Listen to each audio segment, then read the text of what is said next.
Hello, everyone. How are you? Good. How are Good, you? Look at you. good, I good. said, when I Happy say happy Thursday. faces, you guys got to be loving this weather, right? No. I'm Huh? a little sore from all the shoveling. I know. Yesterday, I have a I have oh gosh, a snow blower, Yeah. and you know what? When it decided not to start, I did not like that. I did not like that. Those darn gas motors in the winters. I'm borrowing my neighbors. They're Oh elderly. yeah. And they said that I could, as long as they do theirs, then I can use theirs. So I was like, okay Oh, with that. Oh my gosh, too fun. You got good neighbors. That's all there is, Jill. That's all yeah. good. Oh, look at Joe's dog. Joe, Who's your Right. friend? Oh, how Oh, cute. hi. oh, Aw, that's golden awesome. And doodle. does our dog like the snow too, Joe? A lot more than I do. Yes. So Yes. I Ah. take it nobody in this room is sitting someplace warm. Ah. No, nope, No. nope. All right. Okay. All right. Oh gosh. Well, welcome everyone. It's exciting to see you as usual, and we love just being able to connect with you and just share some of our expertise with you and help you along in your path. So, this week we are going to talk about effective follow-up from lead to client. Like, just talk about follow-up strategies. Follow-up is so important to everything that we do in this business. Anybody agree with that? We Yeah. all should be shaking our heads, Kim. We We should all all be shaking our heads. yeah, Yes. yeah. And I like to start with this story. I'm a pickleball player and I'm a newer pickleball player. It's not been quite a year yet. And it was so frustrating, and I'm letting people in here too as I talk, that I'm learning to serve, or I was learning to serve. And the most frustrating thing is, as a new pickleball player, is to have the opportunity to serve the ball and get the ball in play and make it into the court is the only way we have a chance of getting a point. The most frustrating thing to me is when I don't hit it in the court. I don't even have a chance to score, right? I have no chance. And I hadn't played since October, and I went out and played the other day. And guess what I did twice? I missed the court. That was bad. That was bad. So my point is here is that we're using this analogy um, as when you're out there and you're talking to people, we have opportunities to hit the ball all the time. And so what we're going to help you do today is get it into play, get the ball into play so that you can score, right? It's just that simple. And if you can ask the right questions, follow up, make that connection, nurture, that is the name of this game or this business that we're in, right? So we don't want you to miss opportunities. So we're going to talk in depth about how to serve, what questions to ask, how to follow up, what do I say? So can anybody think of so as you know, these classes are always very interactive. We always welcome all of your questions and comments, and we all learn from each other. So I'm a little distracted here. I'm still letting people in, but it's good. We've got quite a few people in today. So we hope you will all participate. So tell me, somebody, just one person, tell me about a time where you had an opportunity to serve the ball and you missed because you didn't know what to do or what to say next. Oh, someone's Somebody's not. on there. Yeah. Anybody? Anybody besides Doug? I Have you did. ever?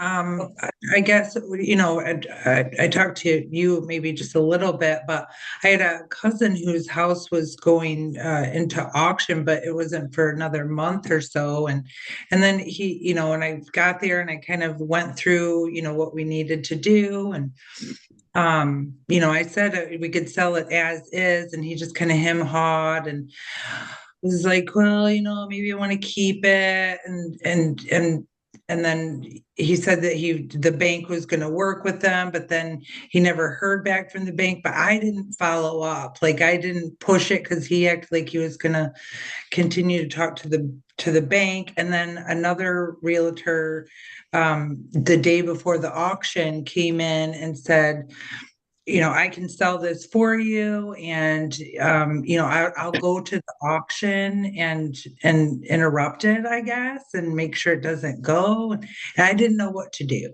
Okay. I didn't take control of the situation because I didn't know what to do, and it was just, I Right. didn't know to go to the auction and do that. Perfect. I'll give you and we did talk about that a lot. I'll give you another one that I'm just trying to think of an example. So say um this is true story that I see happen is you get a sign call and they say, I saw your property at 123 Main Street. I'm interested. So this is a buyer on the other end. So they've called, they're interested, they have a reason for picking up the phone. What do we say next? So I've seen this before, and I'll tell you how I do it is, okay, have you ever been to a lender? I mean, that's not how I do it, but let's just say we have the conversation. All of a sudden, have you been to a lender? And they go, well, no, no, not really. You know what your next question is? Or your next answer should be, would you like me to recommend a few for you? I've got a few lenders, or do you have a bank that you bank with? I can help you, um, you know, get you pre-approved. I don't just leave it there. Can I send you a couple lenders? Oh no, you know what I'll do? Do I have permission to have my lender call you? That, or I'll put them on a group text because buyers need somebody, especially a new buyer, needs somebody to help them along in the process. So if you just say, let me send you a few lenders and don't follow up, I don't know. Are they going to call the lender or not? So I'll say, here's a couple lenders. Let me give you some names. Please reach out to your local lender. Here's a couple that I have. Do you mind if I call my lender and give him your information, have them reach out to you? So now you take another step. Now that lender, if you have a good lender that you work with, will call them and get that process going. And then follow up 2 days later or the next day. Hey, did you talk to so and so over? Did you talk to Bernie at Big Lake? Connect, ask Bernie to call them. So, what example do you have, Doug? Well, that kind of along the same lines. You want to make sure that I always had people say to me, if they do what you say they're going to do, if you recommend this to somebody, Kim, and your buyer doesn't do what you say you're going to do, they're going to do, on a scale of 1 to 10, their motivations are pretty low, right? Mm-hmm. But if you kind of begin to walk them through the process of how this needs to go, show your value in terms of, hey, what I'd like to have you do, or in this case, why don't I just, because I do this all the time, why don't I reach out to the lender and literally kind of preface them on some things that are happening and have them call you directly? Would that be okay? I'm a guy that likes to ask a lot of permission. Hey, would it be okay if? And when people say yes, that's when my follow-up just take goes to a different level. I'm all about making sure that questions are answered. Jill, to your point with that foreclosure that you just talked about, maybe if you would have been more confident about the next steps in the foreclosure, you might have been a little bit more confident in being able to say, "Hey, let me take the ball and run with this a little bit." And I'm not trying to put words in your mouth, but maybe if you had more confidence about foreclosures, would that have gone easier for you? Oh, definitely, yes. Yeah. Mm-hmm. So that's Def- that's the same thing here. I'm trying to give that example about being able to be able to take that next step with confidence. Mike Ewing, we and I talked about this. I'm picking on you, buddy, even though you got that Michigan hat on today, But you talked to me yesterday about going to this, was it a chamber event yesterday? And you asked some really good questions about taking the information that we had from the last class and acting on that. Hey, I'm going out. I'm going to join this chamber group. I mean, there aren't many people in this snowy weather that's going to a chamber meeting yesterday. So I put you on a pedestal, buddy. I give you all kinds of credit for that. And I'm anxious to hear that follow up then to how that went for you. Can I pick on you and have you share that with me? How'd it go? It- yeah, sure. It actually went good because a lot of people didn't show. So it was like instead of say 60 people, it was 30. So you kind of Yeah. got to talk to, more people longer. Yeah. Um, I've already seen follow-up come to me of people that were there that email me and kind of what they were doing, like, hey, nice to meet you and hope to do stuff down the road. So I will do the same and Yeah. email everybody I got cards from and contacts and things like that, just to kind of hopefully end up in their phone or, in their Good. inbox and whatnot. So Well, yeah, it's that confidence level, and for you to go and do that and just say, "Hey, on blind faith, I'm just going to go to this chamber meeting. I'm going to reach out to a whole bunch of people. These aren't people in real estate, right? So you're able to share with them what you're doing. Likewise, them share with you, and that's kind of where this follow-up begins. And I'm kind of going full circle, Kim, with this whole idea of follow-up because that's super important to be able to ask permission and then do what you say you're going to do. Yeah. Yeah, that's perfect. And just remember, they're calling you for a reason. Yep. And it's so a couple of things. That's our first opportunity to show them value. Absolutely. Show our professionalism. I'd love to show you this home. And then in our buyer consult, we talk about different questions to ask them. I But in love the beginning, we're going to talk about what can you ask them and to get them through the door and get them converted over. But is there anybody in this room that is paying for leads of any kind? Anybody in the room? Oh, I can see everybody on one screen. Okay. So I especially am just look at, Kim. I'm paying for Zillow leads. okay, who's that talking? Whitney. That's Whitney, right? Oh, hey, Whitney, you're paying for Hi. Zillow. Okay. Yeah. So as you know, those are very, very expensive leads. Mm-hmm. And so it's really important, as you know, you're paying a lot of money and you have to be right on it, right? You have to, I know Zillow has their own rules, but just look at any lead that way. That ball is coming in your court and it's our opportunity to hit it back and get it in play, right? And that's what we want to do is get that volley going. And so one thing that I've learned is if somebody calls, I want to call them back as soon as possible, like within seconds, especially on a Zillow lead. You need to pick those up. Tell me why. Anybody want to tell me why do we have to respond that fast? Go ahead. I'll Goes to call the someone next. else. Calling somebody else. I want them to stop dialing. Yep. I want to stop the dial. It doesn't happen very often at Five Star because our name is not on the signs. Your names are on there, and we give, if we do get a call, we give it back to the listing agent. But once in a while, there'll be some random person that'll stop in or call, and the branch administrators will send it to me for me to vet them because I will stop the dialing. So I'll, introduce myself, talk to them, see, what they're calling about, what property they're calling about. If it's not a specific property, I'll say, well, how did you learn about us? Did you, oh, well, Mike sold that house next door. Okay. Now I'm going to say, let me get Mike get in touch with you. So there's a series of questions, but what I'm really trying to do is get as much information, let them feel confident that they got a person. And I'll tell you what I'm going to do. I'm going to reach out to Mike. Give me just a couple minutes. I'm going to have him call you back. I've got your information. I know that you're looking for a 3-bedroom, 2-bedroom ranch. I want to connect and have them feel heard and get them to stop. And I'm going to call Mike and say, I have a buyer for you. They saw that you sold the house down the road and they're expecting a call back right away. Because if you don't, they're going to keep moving. Everything is so fast around here. So that's one, is respond within minutes and then show your value. And if you can't get to them right away, have you ever seen, like, if you even visit a page, all of a sudden you'll get this text? Anybody see that? I mean, these people have automated systems like, thank you for reaching out. Or if you can't, then just say, I'm on the phone. I'll call you in 5 minutes. Do something to stop them from dialing. So I think in today's world, does everybody agree you have to be fast? And at least give, this is Kim Anderson. Give a little intro. I'm so excited to help you, whatever it is, but come out positive and come out showing some value and that you are excited to work with them. Yeah. Yeah. Absolutely.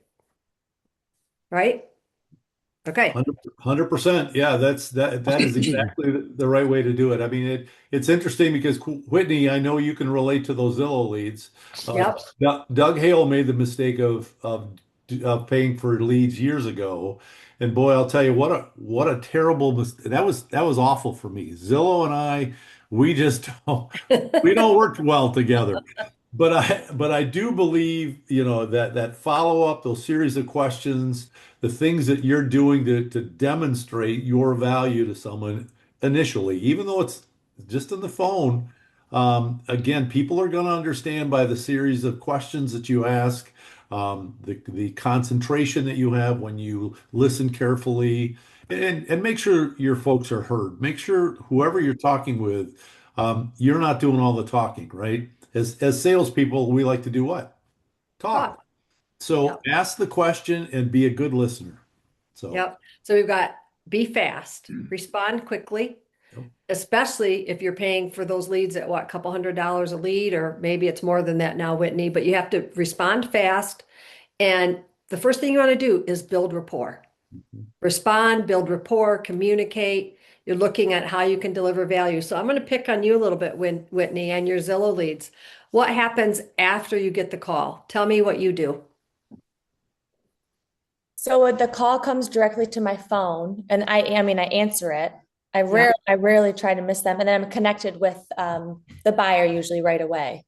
Okay. And then I look up the property that they're interested in, and then I just start making a connection with them. See like basically how serious I can kind of gather if they're super serious about wanting to see the property or not, or if they just wanted to see, how many acres it has, stuff that they didn't get when they were scrolling. Yeah. Okay. I'm automatically connected with them. And then if I miss their call, I will send a text message to them just saying, I'm sorry I missed your call. If you need anything, please reach out. Yeah. So you asked Or I'll give, go go ahead, ahead. Doug. I was just going to say you asked an interesting thing. You're asking questions to determine how serious they are, right? Or are not, right? Correct. Yeah. Because I mean, you can kind of just tell from a conversation that you have with someone. Even if I can tell that they're not really serious about this house, I'm still going to follow up with them. Good job. Yeah. Yeah. And see if Yeah. this one doesn't work, send me anything else that you might be interested in. I'll send you the additional docs. That's how I go about it. That's good. So how many people will give somebody with the right paperwork, the permission slip from NAR? How many people will give anyone a first showing, whether they're pre-approved or not? Anybody? I will. I'll Okay. I'll show Just without a pre-approval. okay. Does Yeah. everybody else in the room, that means you have them be pre-approved first? Because we have 19 people in the room. So I have two that say, I'll give you a first showing. Everybody else on the fence, you don't know. I probably would, depending Okay. on Once whether I, we realize all the safety and all those things, right? That we've done our whole protocol there. Yep. John says yes. John says Okay. yes. Jessica, you were saying yes, right? Yeah. And I'm going to come back to Jessica. Yes. Jessica is someplace cold, but much warmer than us right now, but still cold. I have a I sweater know on. you're cold. She's got a sweater on. She's got Tampa St. Pete in her background, or yeah. Nice. So, yeah. So we are all envying you right now because we'd rather just have a sweater. We sleep in a sweater and blankets. But Yeah. anyway, Yeah. so I'm going to come back to Jessica because I know she's got a lot of great experience. So I'm the person that once I, qualify you to build rapport, I will get in front of you once for sure without a pre-approval letter. Unless I feel like it's spammy, you want to know why I personally do this is because I want to get in front of you. You don't know me. And I start asking you all these questions. Now, if it's comfortable, I do come around to those questions like, if you can get to it, are you working with another agent? Because we don't want to step on people's toes, right? And we don't want to just be their door opener. And you have to have those conversations. But I will open the door and I want to get face to face with them Yeah. because now I'm building rapport. I'm face to face with them. I can show my expertise. I can share my expertise. And now I can have a conversation with them. I'm okay. Doug, do you give one? Yeah, I do the same thing, Kim. Okay. I absolutely do. Yep. And again, this is based on the answers to some of those questions. Yes. And I think we're all smart enough to say that if we ask some of those questions, we feel confident, yeah, I'm following my gut on this, that I'm going to go to that property, number one. I'm much more powerful in person. I Yes. build a rapport way better when we're standing at the front porch and we're continuing our conversation we had on the phone. So yes, I do give just that one visit. And usually you know that by the time you're there, by the time you've asked those questions, by the time you're meeting, now you're in the house together, you got a pretty good idea of what those next steps look like. So Yep. Yep. I like it. Anybody else want to share anything that you do or don't do? All right, so that's important for us to get in front of them. And then I'm going to show up and I have this beautiful 5-star buying your home brochure. there you go. I don't have a fancy buyer consultation. All my questions are in my head, all my scripts are in my head, all my conversations, but I have this beautiful book. I print out the listing, I print out the disclosures, I have my business card on it. And if they're a first-time home buyer, I have even this other brochure that I put in there. And I show up and I build rapport and they take that with them. And then we're going to talk that we're going to get this relationship moving forward, okay? But in the house, I can talk to them. So, how long have you been looking? What are you looking for? Sometimes the buyer consult is standing right there. Mhm. Now, we recommend that you get that buyer consult, bring them into the office, sit down, and that's very great. That's awesome if you can do that. But a lot of times those questions are coming out right there over the counter. Yep. So now we're building rapport. Let's keep moving here. So we're establishing the relationship. We're showing value. So then what? Jessica, I'm going to talk to you a little bit. So you get a sign call. I call you. I'm on vacation in Florida in 62-degree weather, but it's better than 10 below. And I see your beautiful listing that I keep seeing on Facebook. How much is that one? Well, Is it not yours or is it? Okay. some of the stuff that I post are not my listings. Okay. So So say, okay, so one of your beautiful listings, I saw you post on Facebook and yep, you've disclosed it's not yours, but I still yeah, called you because I saw it because of your marketing. And that's I the like, point. yes. So I like this $1.3 million home. Ring, ring. Hey, Jessica, it's Kim Anderson. Hi, I'm here. Kim. I'm here vacationing in Florida. I see this home. I'm really interested in seeing this home. Where do you go from there? Mm.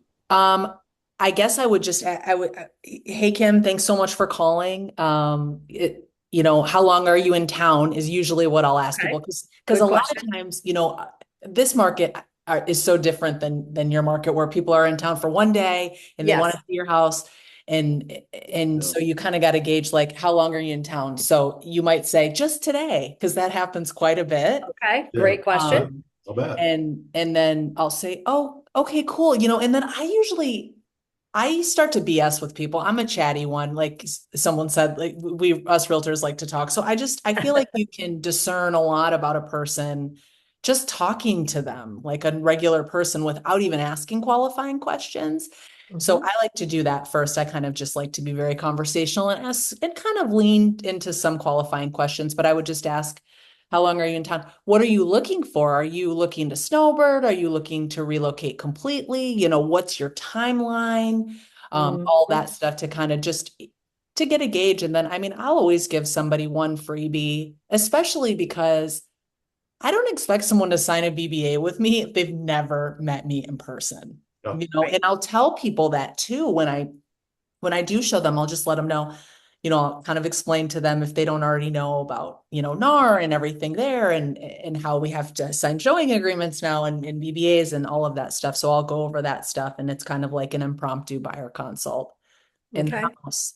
Um, Then you get in front of them. Then yeah, you, get in front of them. Yeah, and then I ask for permission to like, hey, is it cool if I like, depending on their level of seriousness, like I use my CRM. I did not always do this, but I use my CRM. So right away they go into my CRM. Are they a hot lead? Are they a nurture yeah. lead? And then, I, move forward with them accordingly. Like, is this person hot to trot? Let's go. Let's find Yep. something for you. Or are you in town for one day and you're like kind of casually looking and oh man, because everyone wants to buy a second property in Florida. So it actually really can be difficult sometimes to discern how serious people are. Yep. Um, So see how yours is different than the way the Zillow lead is. yeah. But let me ask you this question. On a $1.3 million home, are you going to ask them if they've been pre-approved? Honestly, no. I Probably mean, not. I'll be able to tell from the conversation. Right. I'm So one getting thing, a lot, yeah, and we'll see. Because here's the way I look at it. I don't know if this has happened to you guys, but I've had plenty of people that signed a BBA and had a pre-approval and then never ended up buying anything. Right. Yeah. And you're just spinning your wheels with that person. So just because they're qualified doesn't mean you're going to sell them something. You just never know. I Right. did business with Zillow for a little while too, and I had a great experience with Zillow. Okay. I Good. just kind of, yeah. So I sold some stuff, and I have good relationships with the clients that I serviced, and they've now sent me stuff. So Yeah. um, So Yeah. here's you have a difference here. We have Erin who's pre-qualifying a Zillow lead. She may be a little bit more strict in a different way yes, because she's got also guidelines I believe Zillow has that you have to follow up certain ways. And then you have the snowbird or the second buyer, you're not sure. And honestly, if you ask them if they're pre-approved, you probably don't want to do that on a 1.3 you don't. because they're probably paying with what? Yeah. Cash, I mean, a lot of Yeah. 40% of our buyers are cash buyers. I Yes. like to kind of dance into that question. Like Yes. lots of times I'll say it like this. Hey, is it safe to assume that you've already spoken to a lender to have an understanding around your buying power, or is this going to be a cash deal? Like I'll That's say that perfect. to people because Yep. I'm actually starting to kind of get some leverage with social media. I'm pretty active on social media, and I'm getting some inquiries and stuff like that. So like to qualify those people, I'll Mm-hmm. ask that question and I'll kind of phrase it that way. Mm-hmm. So, and I mean, people that don't want to answer that question aren't serious buyers. Hey, Yes. hey, let me comment on that really quick because I like the way you phrase that. Mhm. And we can all learn from that. Okay. Mm-hmm. Because how awful sometimes does it feel when you're asking for that pre-approval letter Yep. from somebody that you just met? Yeah. And to your point, Jessica, I mean, 1.3, I mean, you know full well that these folks probably have the idea that they're either going to pay cash, even though you haven't asked any of those questions yet. Yep. But we could all learn from that too, gang, to be able to say, look, in our asking that question, the way you phrase that, can I assume that you've had Already this done this. conversation? And Yep. that's such a nice way to say it, rather than put your hands on your hip and say, "Have you Yep. been approved yet? Totally. I'm not taking you to house number one until you are," right? Mm-hmm. Um, I just like the way you structured that. Thank you. Mm-hmm. I've worked a lot on how to say, I am very direct. I'm very much a straight shooter. And my old broker always used to tell me that was my real estate superpower. And it really can be, but I know that you have to like massage, like, I don't know this person. It's Yeah. different when I'm working with my friend Yeah. or, Well, you a don't past want you don't client. want you don't want them to, you don't want to offend them I don't either. want to offend You them. I know, don't want to turn them off at no, all. Yeah. no, And I always, always, always try to put myself in their shoes. What would it feel like if someone that I had never met before said, "Hey, do you have a pre-approval?" yeah, Like, yeah, excuse yeah, me, you know Right. what I'm saying? Right. So how would I like someone to ask me yeah. these questions? Right. Perfect, just So the perfect. point that I'm getting to today is there's a whole lot of different conversations to be had that lead us to the same end game. We're trying to connect with them, qualify, are they a one, a two, or a 10?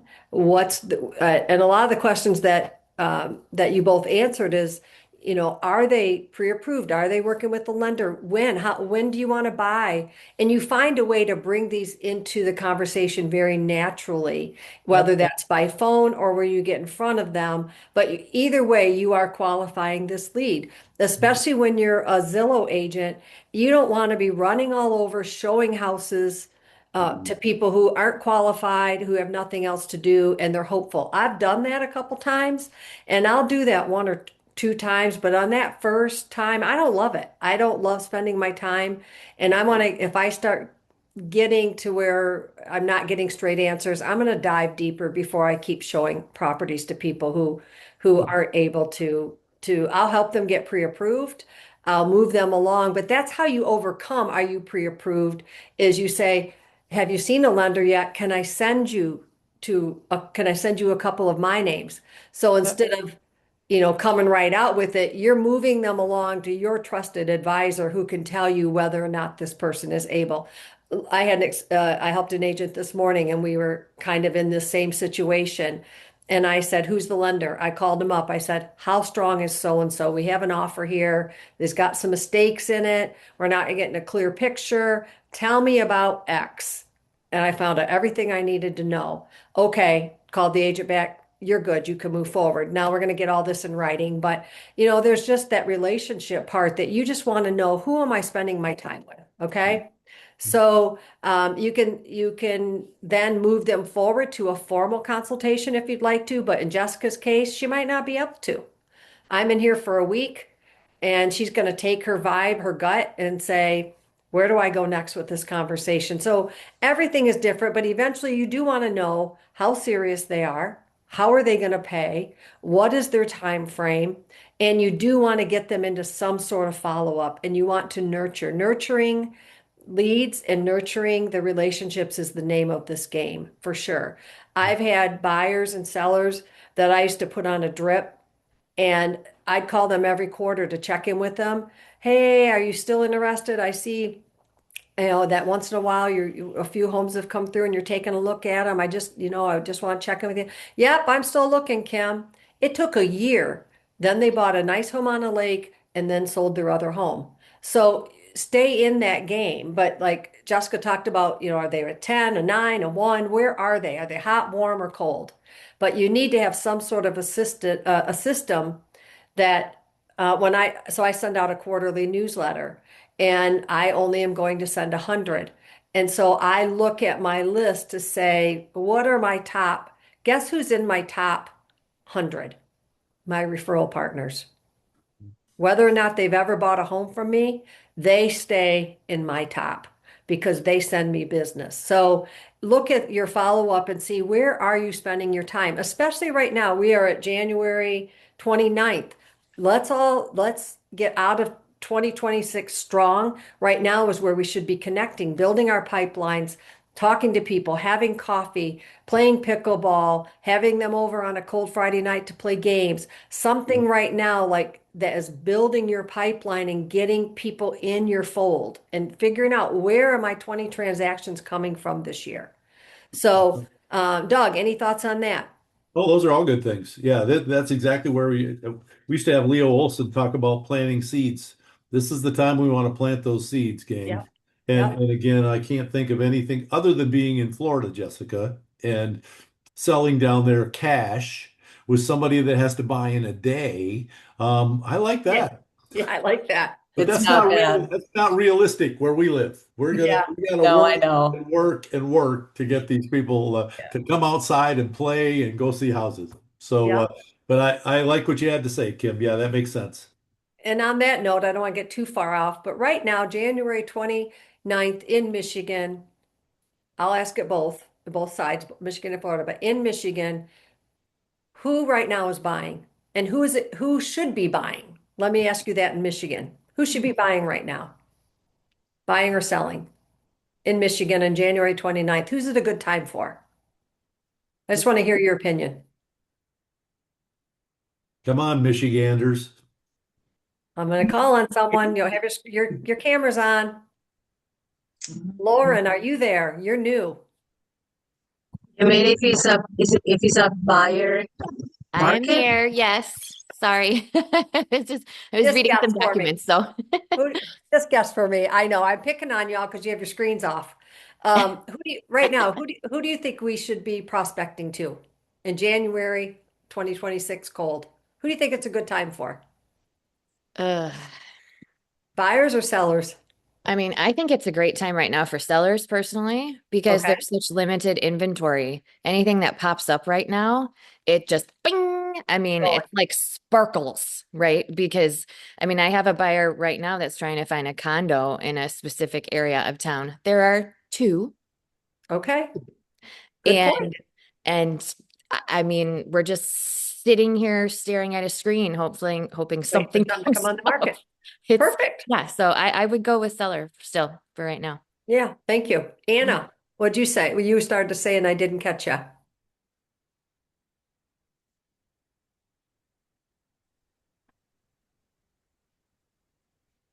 I'm not sure where Anna is. Doug, what do you Maybe, think? maybe. There he goes. I'm going to side a little bit with what Lauren just said too. I mean, we're talking about the fact that there's just nothing out there that's on the market. Um, our coffee hour this morning in Muskegon, or in Holland, we had the same discussion on inventory. Like we got to go shake the bushes. We got to go find people that want to sell because we've got pads of people that want to buy, but guess what? There's nothing out there to go look at, right? So I'm going to say at this point in time, Seller? we want Okay. more on the market right now. All right, perfect. Um, let's see. Okay, so um, it could be opportunity for both right now. What about the homes that have come on that are sitting? What do you think a buyer can do?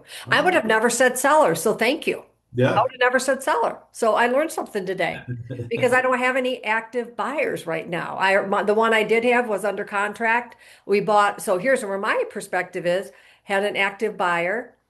There wasn't a lot of inventory, you're right, but we went for a house that had been on the market like 6 months. And man, we nicked it, nicked it, nicked it to get him a good price. So I was going to say it's a good time for buyers. So I'm hearing it's a good time for both. If you're in the right spot as a seller, it could be a really good time for you.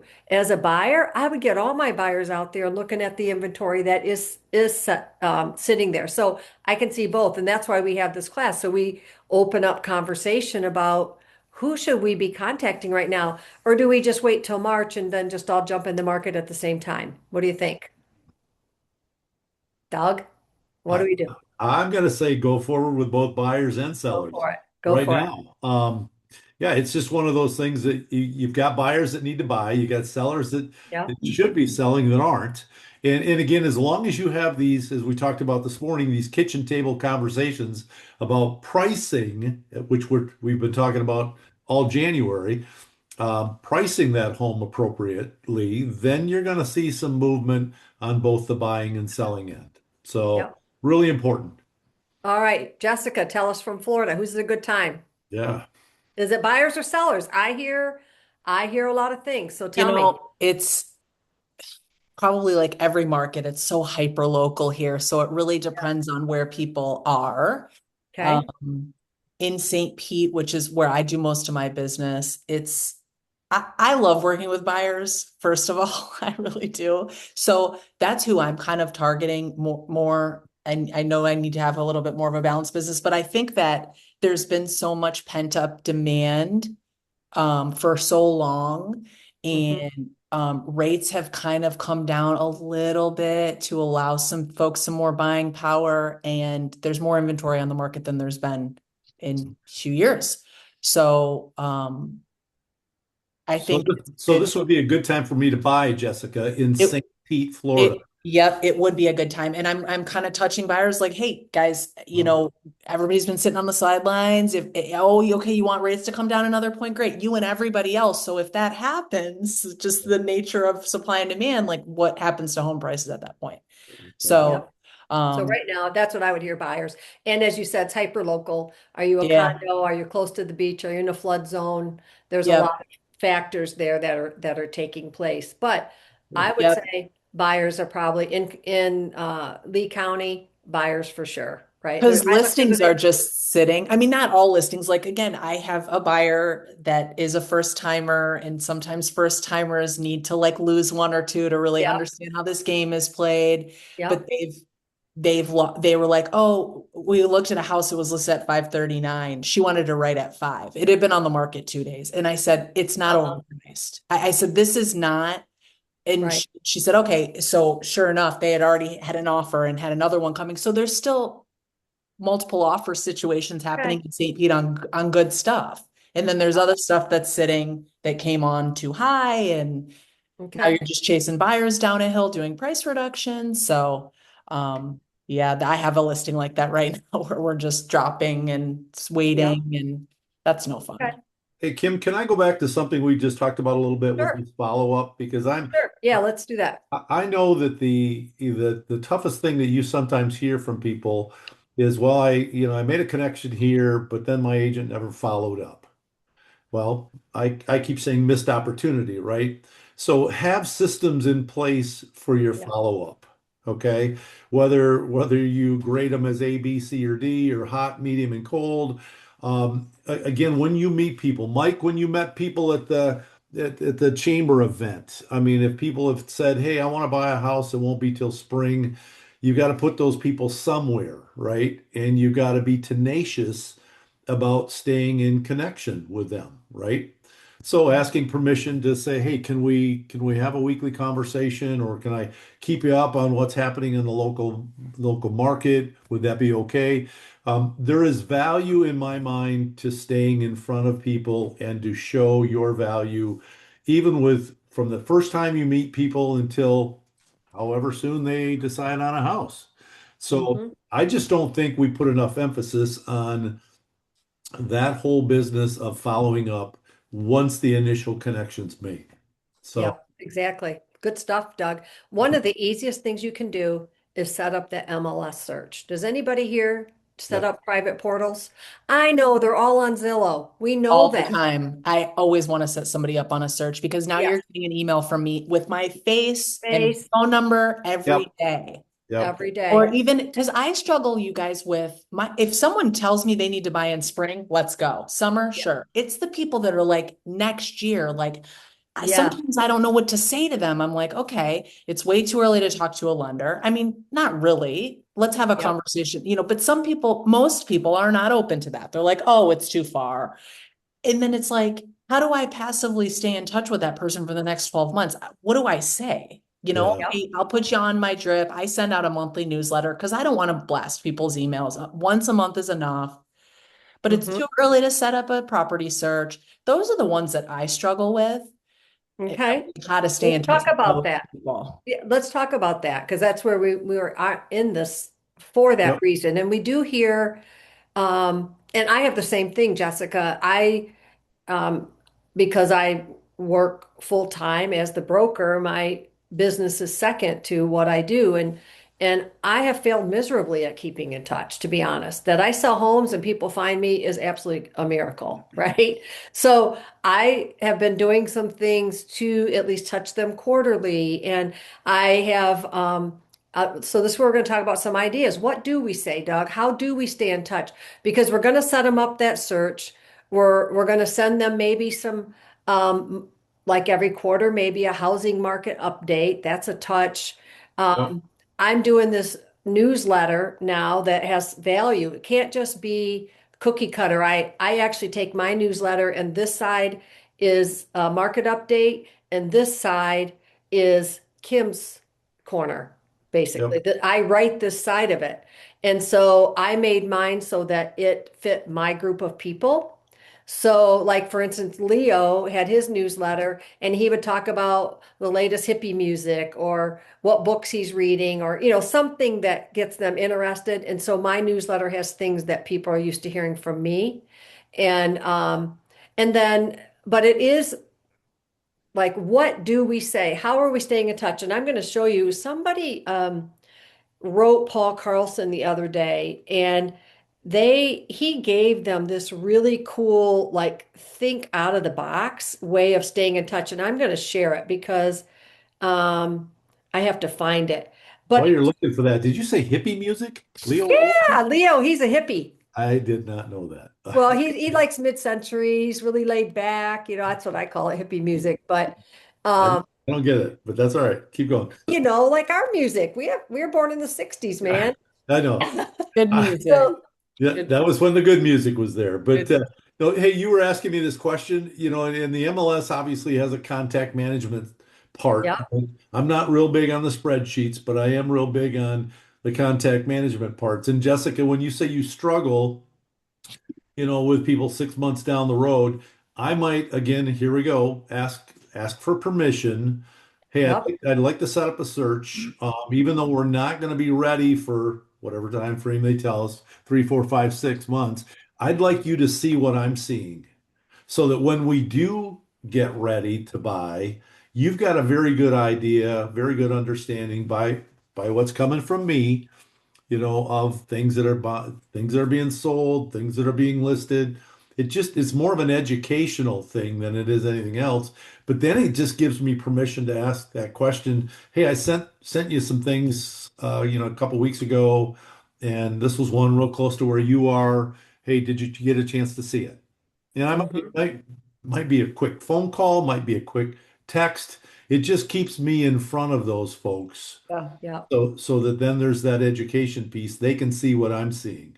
And that's kind of what works for me because then if and lo and behold, I had one the other day and he said, Doug, you've been keeping in touch with me. It's been great. I didn't tell you, I said something like I'm not ready until spring, but I think I'm going to be ready sooner based on what I'm seeing come to the market. Sure. Well, that was something that was a decision he met and he came to on his own. And I'm just saying, okay, well, let's kind of like move the time frame up and go find something. And so that's kind of how that worked for me. And I don't know if that works for other people, It's but not a bad idea. Even like I don't need to send them every day. Like I'll put you on a weekly, Yes. Yeah. like Do a nothing weekly- crazy. yep. I Still have I stay in have front of clients them. out there that have been looking for a year. They're $1 million buyers, and now they quit opening up my drip or my portal. Yep. And so they're showing me their lack of interest, and that gets hard when they don't open it. So what I did was I just put them on my quarterly newsletter. If I send out one thing you can do, Jessica, that I think is really brilliant is keep adding people to your CRM. And every time you sell a house or list a house, it's just a little postcard. Everybody in your database gets that postcard. Yep. Because early on, I had my mentor tell me they're never going to forget that I sell homes. So that's another way, just listed, just sold. You're just kind of staying in front of them. Pop buys, a lot of agents do pop buys. Now, I know these are people you're still just trying to nurture, right? So I think it takes being creative to find what's for them, but at least quarterly, I think it's really good I shouldn't even say, I think statistically, you should be staying in front of them. Yep. And one of the things I was going to share with you, like Paul CC'd me on, and I won't share exactly because he helped an agent with this. And they asked him, and Paul is really brilliant with out of the box, like really good ideas. He's very creative. But like this person wanted to send a pop by, and they came up with these one-liners. And he had him doing it for one, two, three, four different campaigns, and they were just little things. Like I thought this was kind of cool. And there were some other really creative ideas, but he like this one said a restaurant gift card, and then it just says this covers dinner. No idea what you order, but now you're prepared.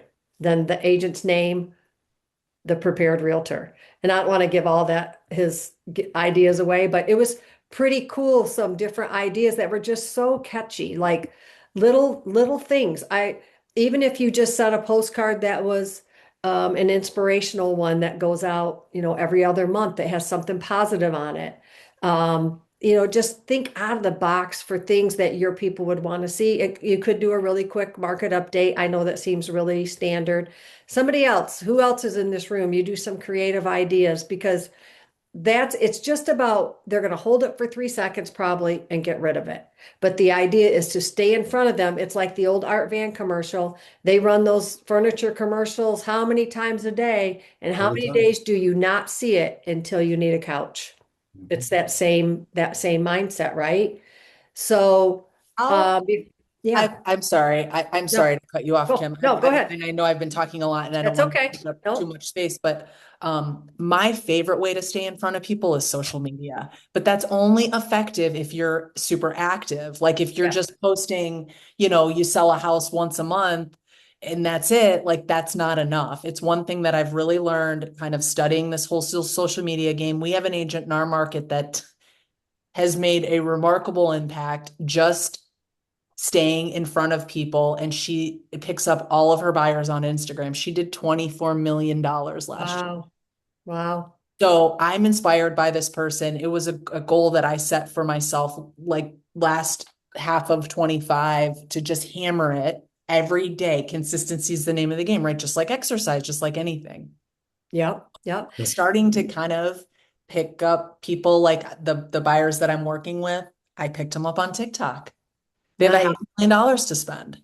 Nice. So it's pretty remarkable, and that's my favorite way, but I would love to hear from the group if anybody else Yes. has anything And cool or, Yes, let's open that up. I'm going to give a couple more points because these classes are never long enough. And then I do want to open back up for discussion, just to give out a few more points. So we do continue with our follow-up and then we're going to talk.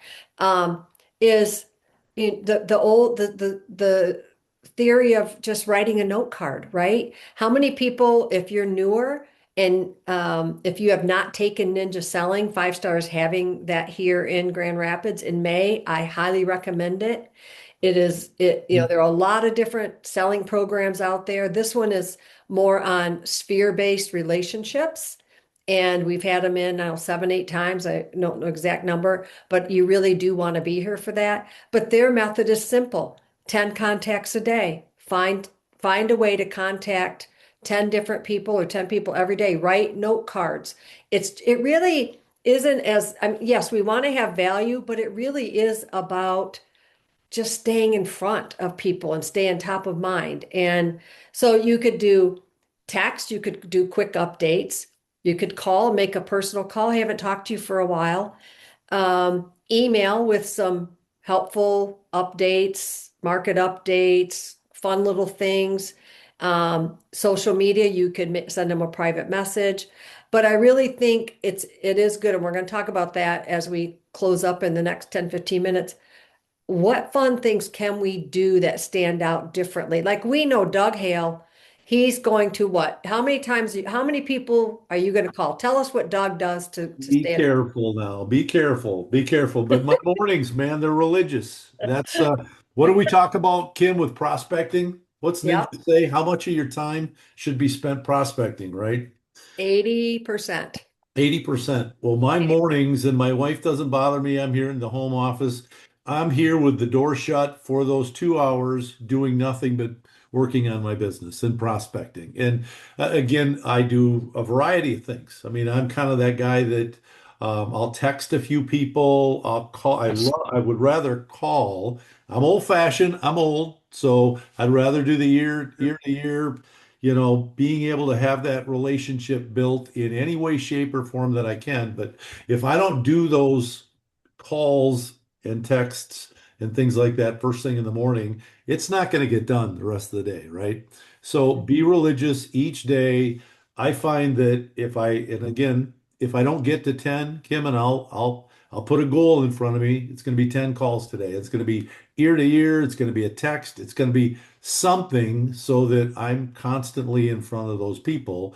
If I only get to 8 or 7, oh well, okay. Tomorrow's another day, right? So Mhm. that's kind of one of those things that I do each and every day. If I don't do them, I mean, my wife knows by noon she sees my frustration because I gotta make those calls in the morning. Otherwise, the day just doesn't feel like a normal productive day that you're in front of new people. And so for me, that's kind of where and I've got the other phrase right here on my computer that I say, be tenacious, be in front of people each day. You got to find ways to get in front of people. Uh, Mhm. Even with the phone being something that nobody wants to talk on the phones anymore. Fine, let's text. Let's do something I don't know what it is about the phone, but no one wants to hear your voice sometimes. But any way you can build your business, because we're all different. I think we're all going to do it a bit differently, and that's fine. But that's what I see that moves the needle for me. I Mhm. always include in those people that I've worked with before, that I've known. Mike Ewing, you and I talk about that with the sphere. Someone said the other day, well, I don't have a big sphere. Well, let's start with those people, right? They know you, they love you, they trust you. Pick up the phone, remind them again what you do for a living, ask Mhm. for business, and that's super important. So that's kind of my soapbox speech. I think the key for Doug is, and this is the key to bringing them from a prospect to a client, is consistency, staying in touch. That is the key. So let's just talk about, say you have a hot lead, somebody that's active right now. That's going to be staying in touch every 1 to 2 days. Yep. Yep. Say you have somebody, it's kind of a warm lead. you want to have something in front of them once a week. You want to keep them looking. And I have several warm leads. I have some cold, I have some warm. I don't have anything really hot right now. Of course, hot, I'm on it. We're looking at houses, we're getting pre-approvals, we're making offers, we're doing all the things to get that offer going. But then the second one is okay, they're kind of warm, but let's keep them looking at the market. And like Doug said, I'm going to get you on a portal so you can watch a market. I called somebody yesterday and he has a 600, 700,000 to sell and probably going to buy a 400. And he's not really motivated to do it now, but I keep him in touch. He said, I want to see what the market's doing. A lot of times they want to see where they're going before they give up where they're at. So I keep him on a drip. And if I find they're not opening their emails as often, I'll set the search up for myself and I'll text it to them. Hey, I just saw this one today, Jim. It looks like it'd be perfect for you. It's got the acreage that you want, it's newer, has a pole barn.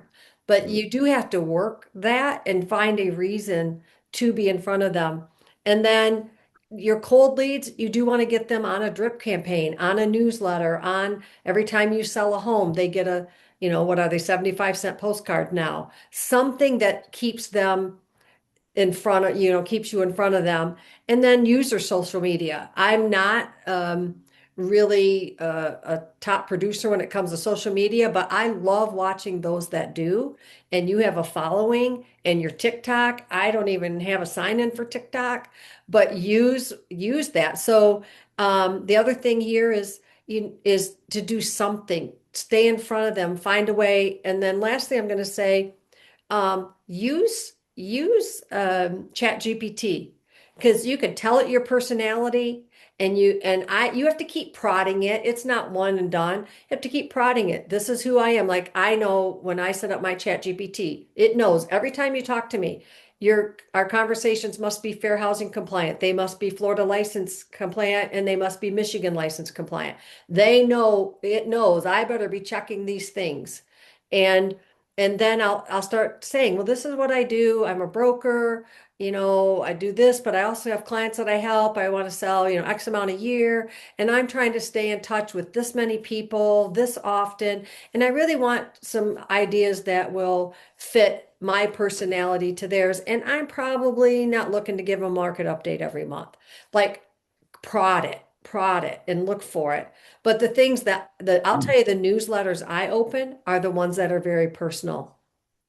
I like the quirky stuff that says, I'm curious what she's writing this month. So now we promised Jessica we'd talk about who's got some other things. How are you keeping in touch? And what ideas are maybe going around that you could be doing right now? Anybody? Because we do have to stay in touch however you do it. It's consistency. And maybe we're making it harder than it should be. It's just simply staying in touch and whatever you do, do it often. So how are you? Anybody? How are you staying in touch? I'll share real quick. Sure.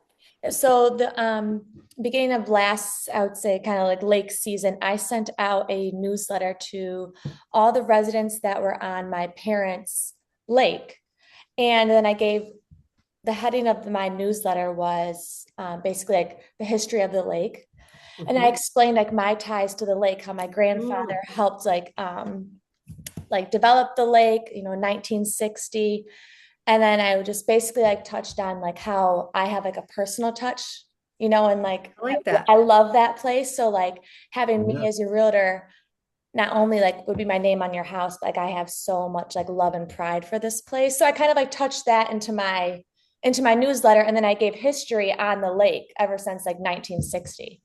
And I got 2 listings off of it, but it was very like, wow. I'm like Jessica, I like the social media. I do like that, but I had to like think of what would my parents like, right? Because a lot of people on that lake are my parents' age or older, and they're not going to be on social media as much. So I did have to take it a little bit, what I say, kind of older school and do that newsletter and send out 125. Be careful. Be careful.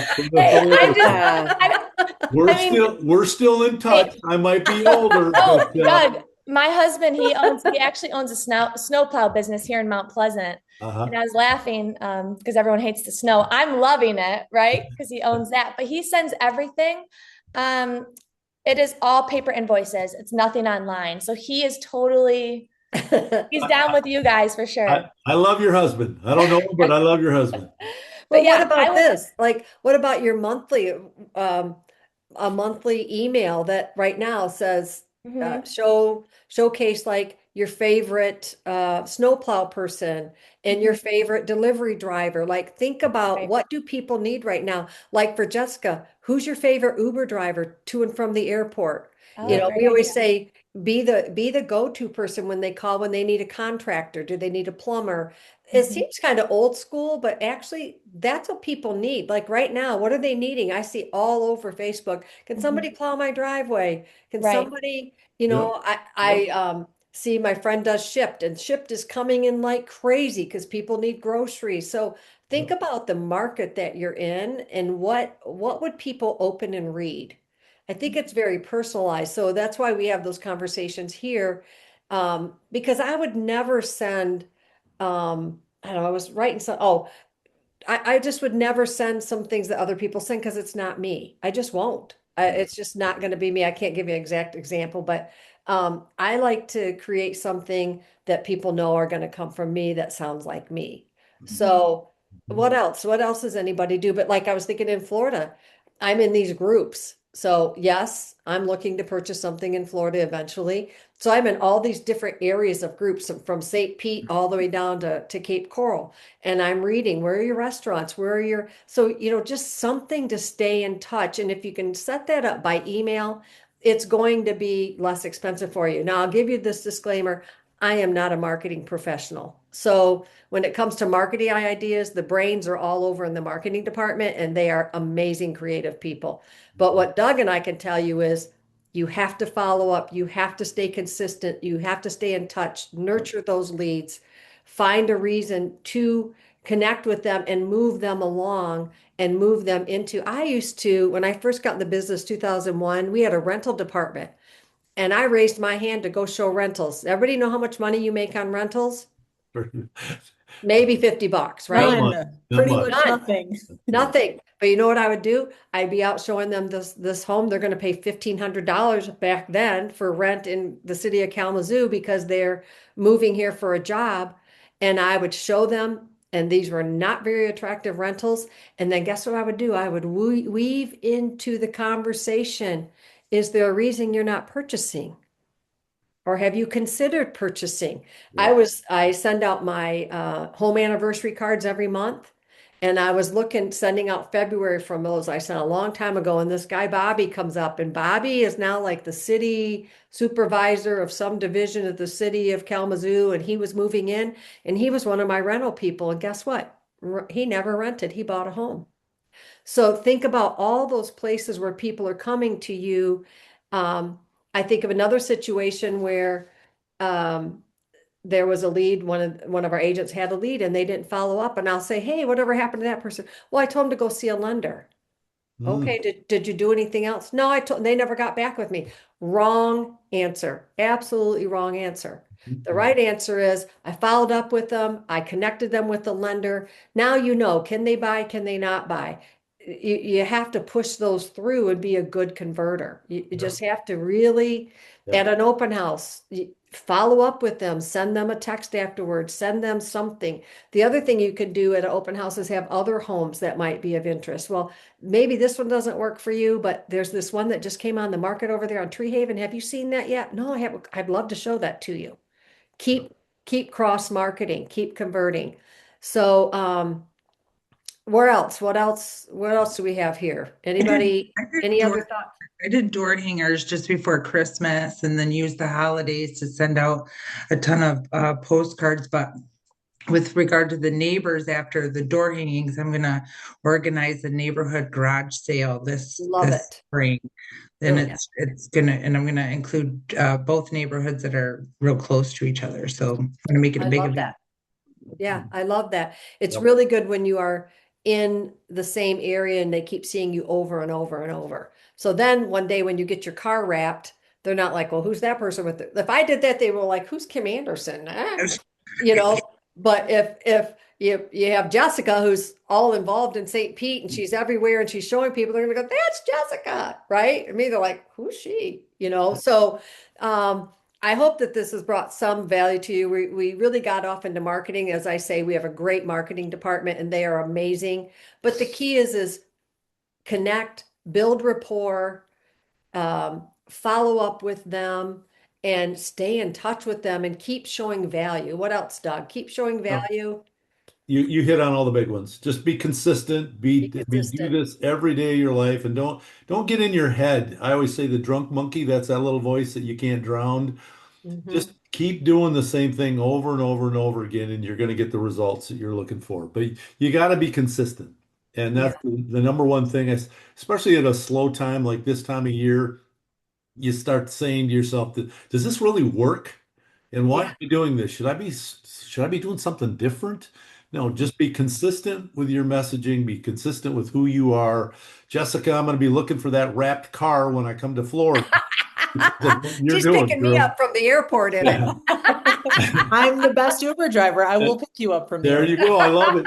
But something Kip just said, and then I'll end my part of this. But something that our friend Tracy Johnson is all about, and that's being the connector.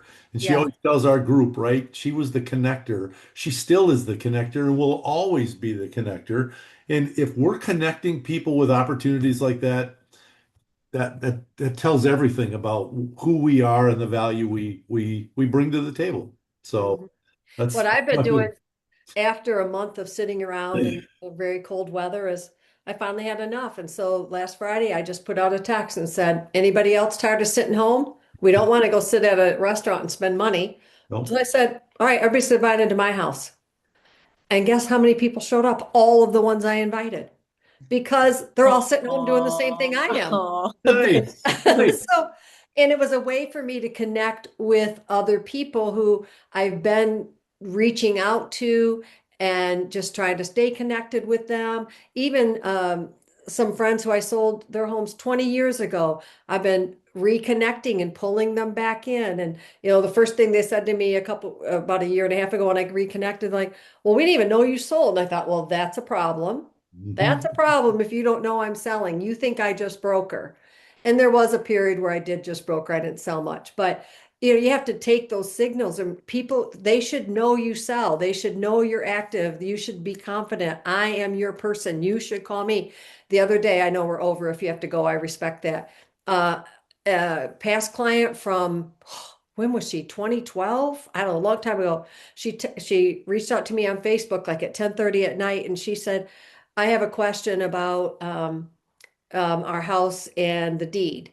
And she goes, can I call you? I said, sure. Now I haven't been in touch with her. She's on my Facebook. You don't know who's watching. She never comments. I said, sure, you can call me. She goes, when? I go, now. See you, Whitney. Thanks for coming. Uh, And so she said, I said, now. She goes, now? I go, yeah.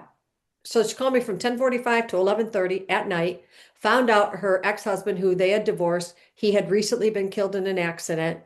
She has questions about, and so they're not together anymore, but she was still on the deed, or she thought she was still on the deed, and he had been remarried, and so she had all these questions. I got online, I got all kinds of answers for her, and guess what? Before the conversation was over, she said, yeah, she said, I've been just telling my dad it's time for me to buy a house. I go, oh, you're ready? She goes, yeah, here's one I was looking at today. What? And $300,000 house that she already has in mind, sent me the address, and I was able to reconnect with her and say, Lisa, I am happy to help you. I got her all kinds of answers. She went over to the probate court. I need to follow up with her again. And she said, you'll be the first person I call. Without that, I don't know if Lisa would have called me because I didn't even know where Lisa went when they divorced. Now I know Lisa lives at Cooper's Landing, right? So now Lisa's got my newsletter. So I'm just saying, you always have to be looking to keep those connections and you just never know when that one's going to come around because I am looking for my spring pipeline right now.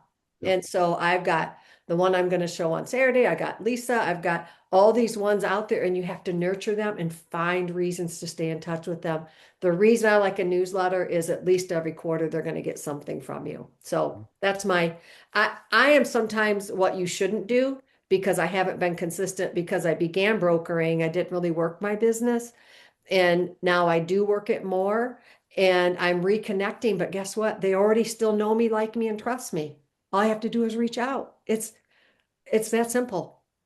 So We should thank wrap you our for snow blowers. There do you go. what? We can wrap our snow blowers. Yeah.